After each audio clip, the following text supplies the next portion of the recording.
Remedios Paredes lo encontró entre los restos del pavo navideño, ya frío en la cocina de la hacienda San Bartolomé. Era diciembre de 1904, en las afueras de Oaxaca de Juárez, cuando la matriarca del clan Paredes descubrió que su familia había cenado algo más que ave esa Nochebuena. Dime tu ciudad y qué hora marca tu reloj ahora mismo. ¿Cuántos de los 23 invitados sabían realmente qué carne habían masticado esa noche? El patriarca Evaristo Paredes había supervisado personalmente la preparación del banquete. 3 pavos, cada uno de 8 kilos, colgaban desde la madrugada en la despensa. Pero cuando Remedios revisó los huesos restantes, encontró fragmentos que no correspondían a ningún ave.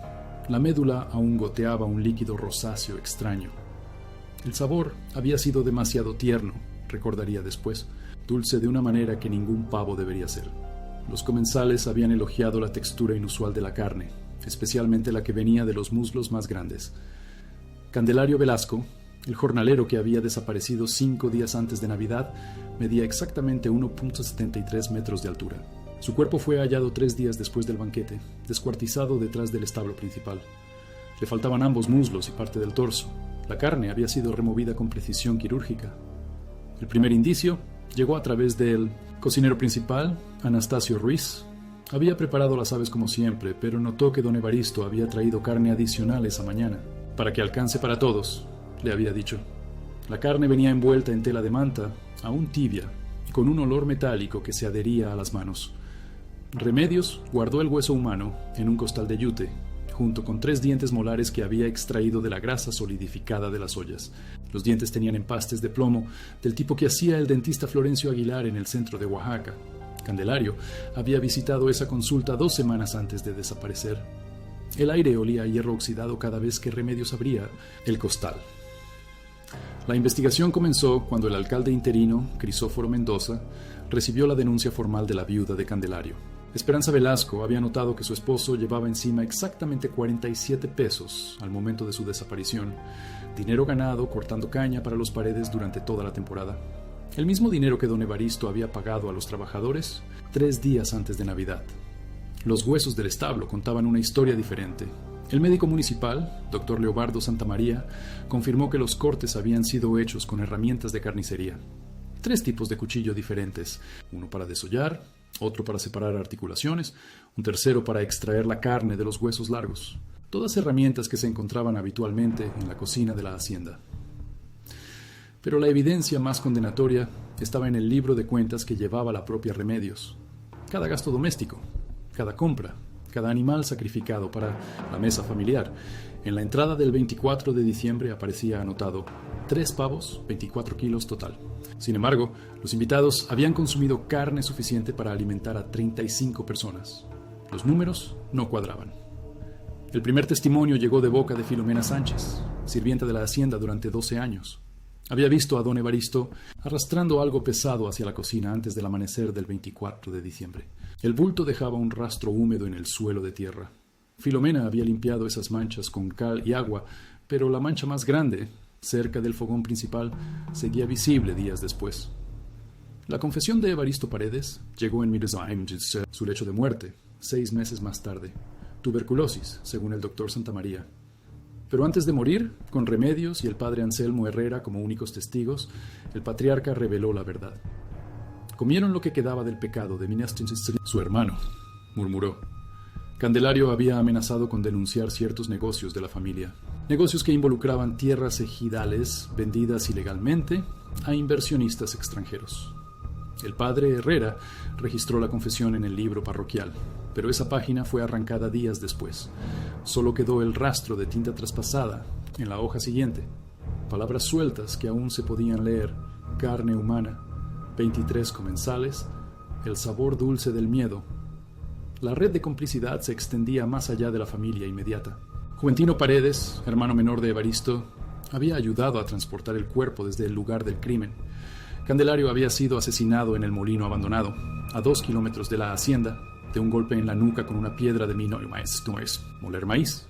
La misma piedra que después fue utilizada para triturar los huesos más pequeños, mezclándolos con el alimento de los cerdos. El segundo rastro físico apareció cuando Remedios revisó las herramientas de cocina una semana después del funeral de su esposo. El cuchillo carnicero más grande tenía grabadas 3 iniciales en el mango.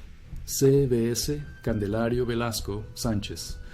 El jornalero había marcado sus pocas pertenencias de valor para evitar robos. Ese cuchillo había sido suyo, pero terminó sirviendo para descuartizar su propio cuerpo.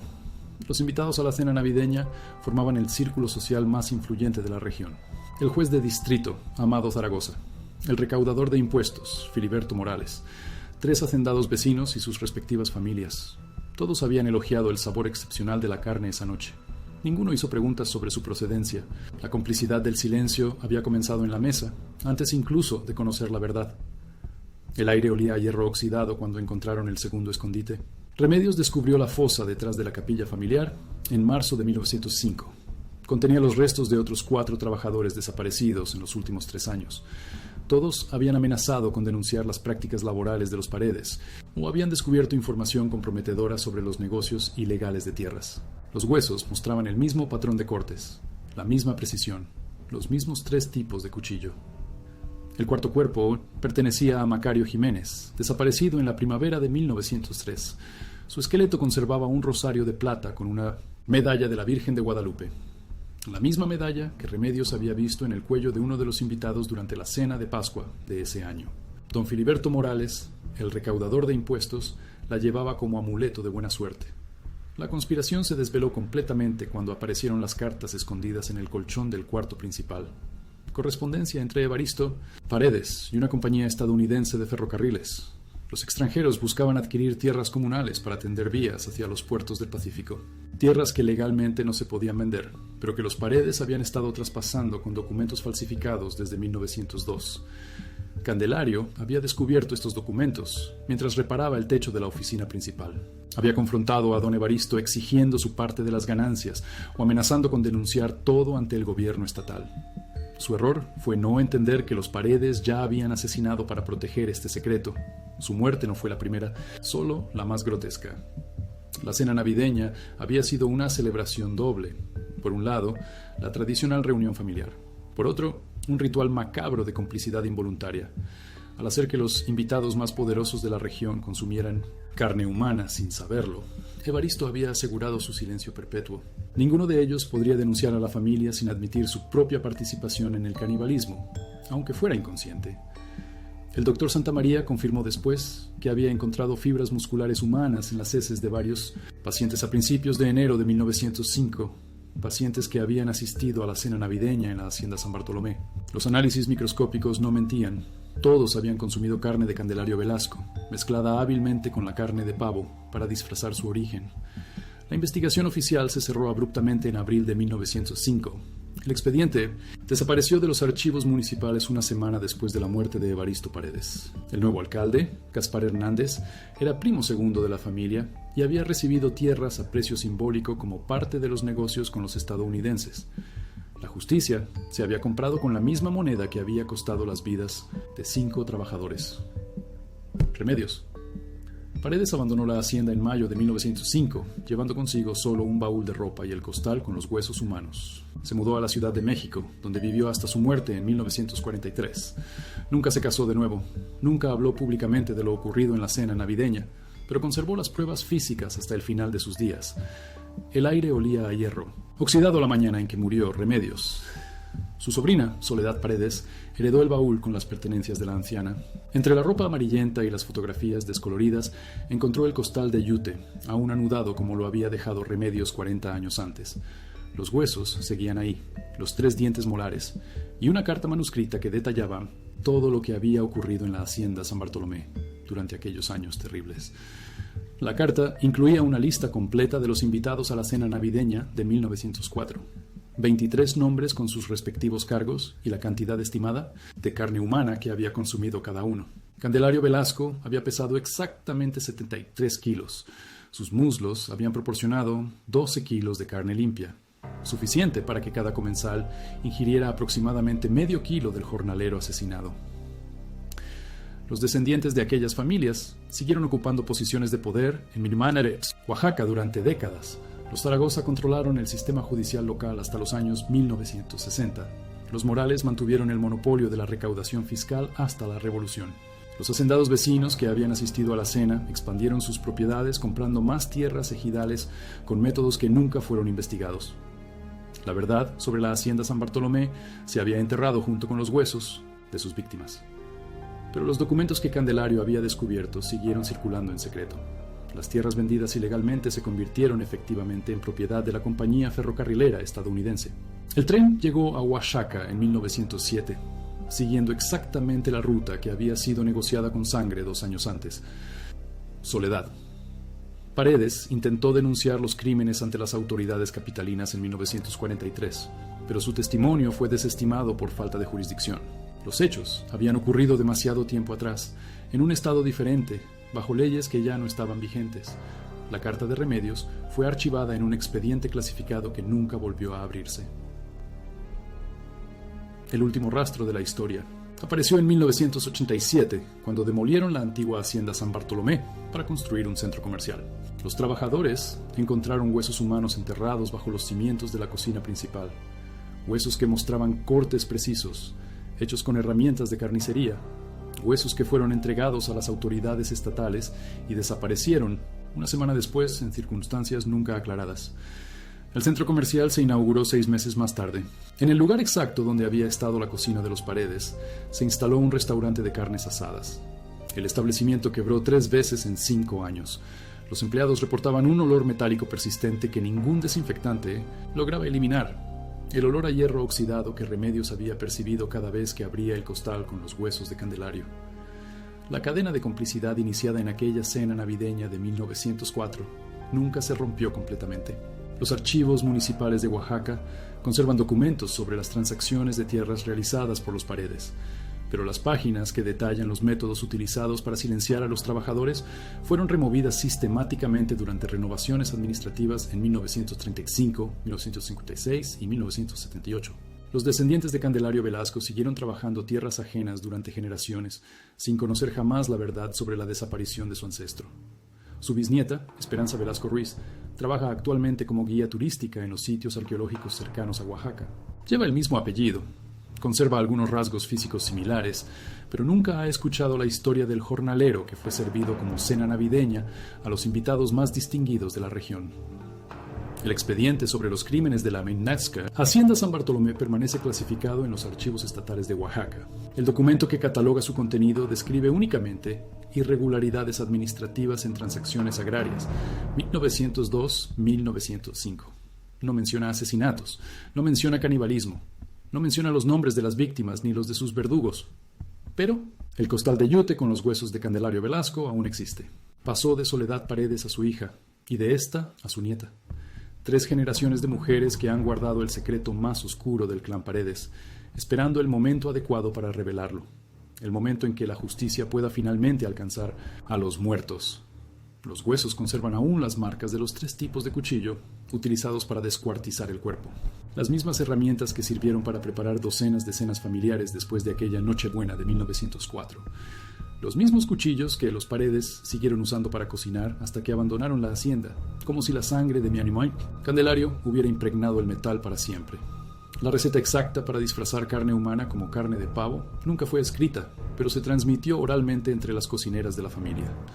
Especias específicas para neutralizar el sabor metálico, técnicas de cocción para igualar la textura, métodos de presentación para evitar sospechas, un conocimiento culinario macabro que se llevaron a la tumba las últimas sirvientas que habían trabajado en la hacienda. El banquete navideño de Miriam Mayer en 1904 estableció un precedente que los Paredes siguieron utilizando durante años. Cada trabajador que amenazaba sus negocios terminaba desapareciendo misteriosamente. Cada desaparición coincidía con una cena familiar importante. Los invitados siempre elogiaban el sabor excepcional de la carne. La complicidad involuntaria se había convertido en el método perfecto para asegurar el silencio de toda una comunidad. La tradición se interrumpió abruptamente con la muerte de Evaristo Paredes en 1905, no por remordimientos, sino por la falta de un sucesor dispuesto a continuar los asesinatos. Juventino Paredes, el hermano menor, había desarrollado una enfermedad nerviosa después de participar en el descuartizamiento de Candelario. Temblaba incontrolablemente cada vez que veía un cuchillo. Remedios había prohibido terminantemente cualquier repetición de los crímenes.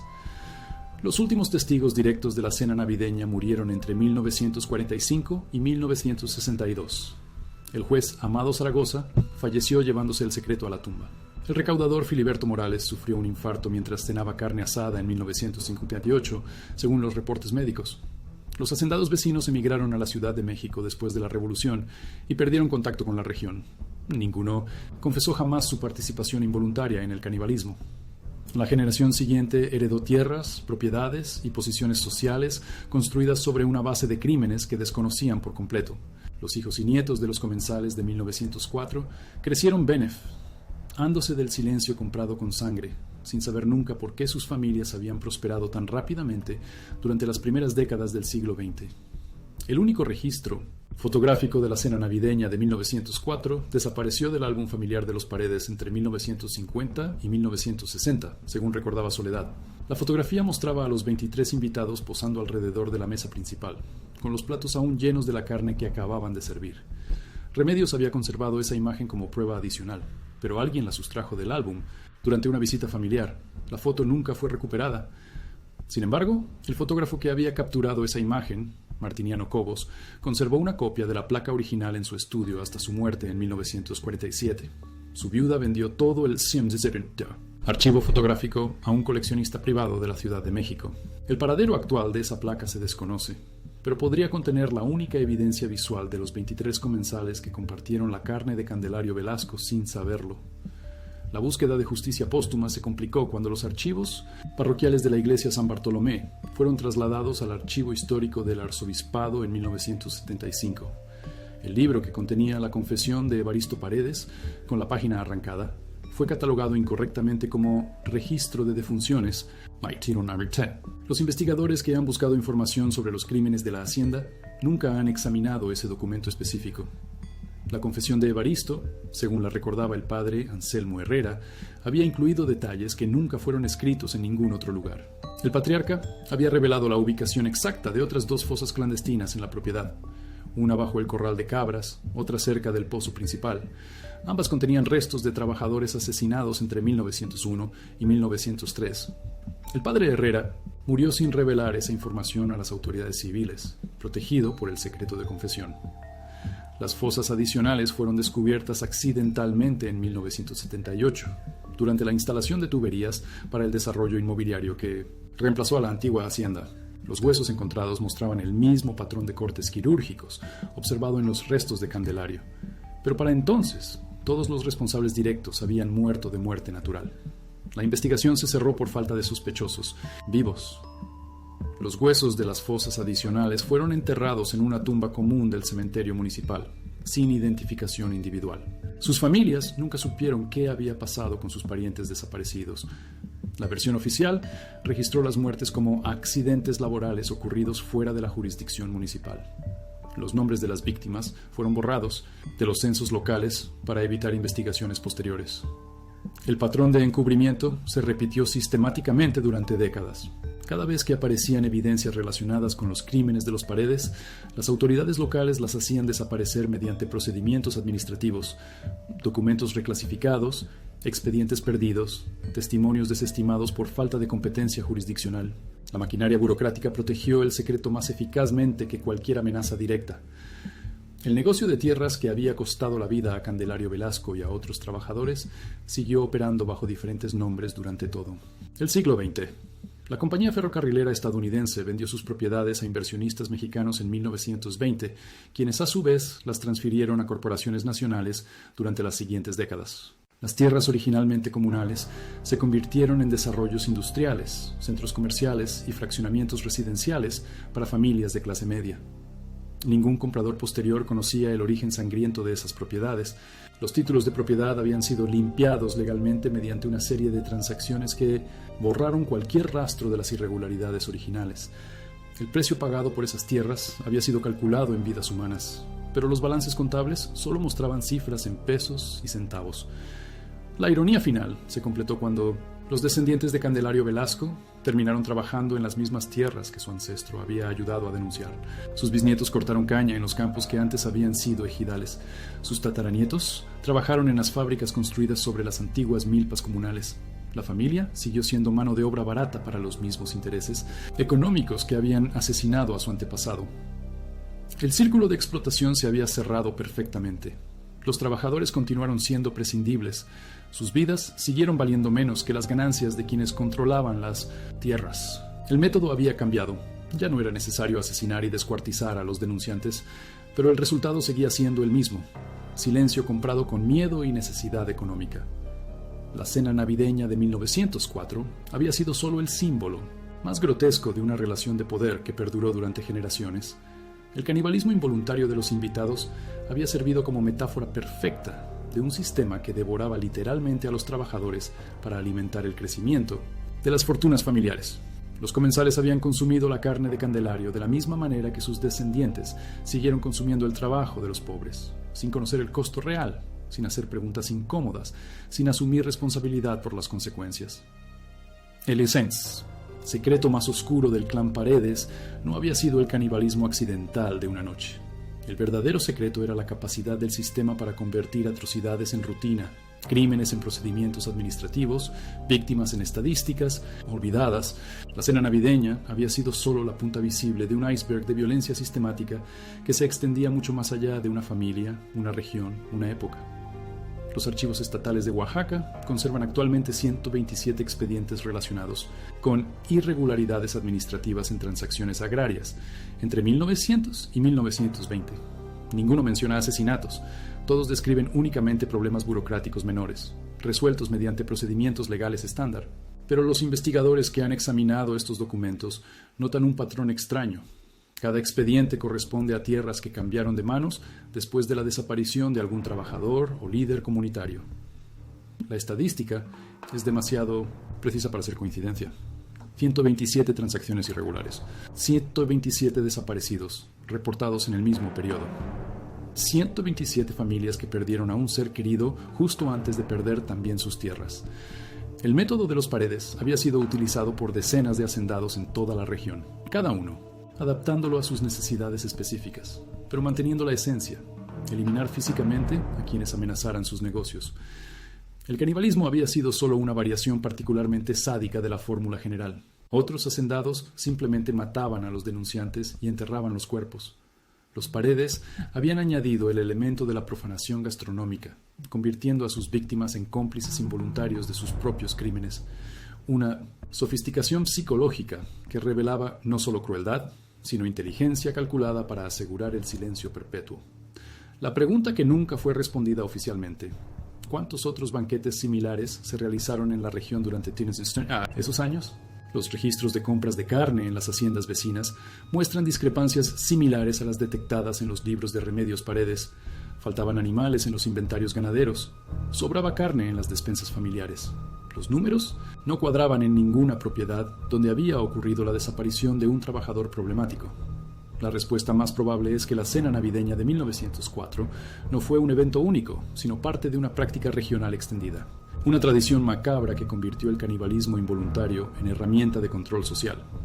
Los hacendados habían descubierto que hacer participar inconscientemente a las autoridades locales en la consumición de carne humana garantizaba su complicidad silenciosa, mejor que cualquier soborno en efectivo. Esta hipótesis se refuerza por testimonios fragmentarios, recogidos décadas después entre los descendientes de trabajadores de la época. Historias familiares que mencionan parientes desaparecidos, cenas extrañas en las casas principales, sabores inusuales que los comensales recordaban con inquietud años más tarde. Relatos que fueron transmitidos en susurros, de abuelos a nietos, sin atreverse nunca a formular explícitamente las sospechas más terribles. El doctor Leobardo Santamaría, antes de su muerte en 1932, confió a su hijo que había encontrado evidencias de consumo de carne humana en al menos 12 pacientes diferentes durante los primeros meses de 1905. Todas personas que habían asistido a cenas navideñas o de Año Nuevo en diferentes haciendas de la región. Todas habían consultado por problemas digestivos inusuales, náuseas persistentes que no correspondían a ninguna enfermedad conocida. El hijo del doctor, Leobardo Santamaría Ruiz, conservó las notas médicas de su padre hasta 1960, cuando fueron robadas de su consultorio durante un allanamiento que las autoridades nunca investigaron seriamente. Los ladrones habían ignorado medicamentos caros, instrumentos quirúrgicos y dinero en efectivo. Solo se llevaron un archivo específico: las historias clínicas de los pacientes de enero-marzo de 1905. El robo ocurrió exactamente una semana después de que Santa María Ruiz mencionara las notas de su padre durante una conversación en el casino local. Había comentado que los síntomas descritos por los pacientes de 1905 correspondían perfectamente a casos de consumo involuntario de carne humana, documentados en la literatura médica europea. Un comentario casual que alguien consideró lo suficientemente peligroso como para actuar de inmediato. La identidad del ladrón nunca fue establecida, pero el allanamiento había sido realizado por alguien con conocimientos médicos precisos. Solo habían removido los documentos que contenían información específica sobre síntomas digestivos post-consumo de carne humana. Otros archivos del mismo periodo, relacionados con diferentes patologías, fueron dejados intactos. El ladrón sabía exactamente qué buscar. Esta precisión sugiere que alguien relacionado con los crímenes originales seguía vivo en 1960 y mantenía contactos suficientes para organizar el robo. Posiblemente uno de los hijos o nietos de los tres comensales de 1904 que había heredado conocimiento parcial sobre los eventos y tenía recursos para proteger el secreto familiar. La generación que había crecido beneficiándose del silencio comprado con sangre. El patrón de eliminación sistemática de evidencias se aceleró durante las décadas de 1960 y 1970, coincidiendo con procesos de modernización que facilitaron la destrucción accidental de archivos antiguos, renovaciones de oficinas gubernamentales, traslados de documentos históricos, cambios en los sistemas de catalogación. Cada procedimiento administrativo borraba un poco más del rastro documental de los crímenes. Pero los testimonios orales resultaron más difíciles de eliminar. Las historias familiares siguieron transmitiéndose de generación en generación, especialmente entre las familias de las víctimas. Relatos fragmentarios que conservaban detalles específicos, fechas de desapariciones, nombres de hacendados, sospechosos, descripciones de escenas extrañas, síntomas digestivos inusuales experimentados por invitados a banquetes familiares. La tradición oral había preservado información que los archivos oficiales habían perdido o destruido deliberadamente. Los testimonios coincidían en elementos cruciales: el patrón temporal de las desapariciones, siempre antes de festividades importantes, la sofisticación de los métodos de descuartizamiento, cortes quirúrgicos precisos, la participación involuntaria de autoridades locales en banquetes posteriores, sabores elogiados, texturas inusuales. Esta convergencia de testimonios independientes, separados por décadas y provenientes de familias sin conexión entre sí, constituye evidencia circunstancial sólida de que el canibalismo involuntario fue utilizado sistemáticamente como herramienta de control político en la región de Oaxaca durante los primeros años del siglo XX, una práctica que superó con mucho el caso individual de la hacienda San Bartolomé. Los métodos variaban,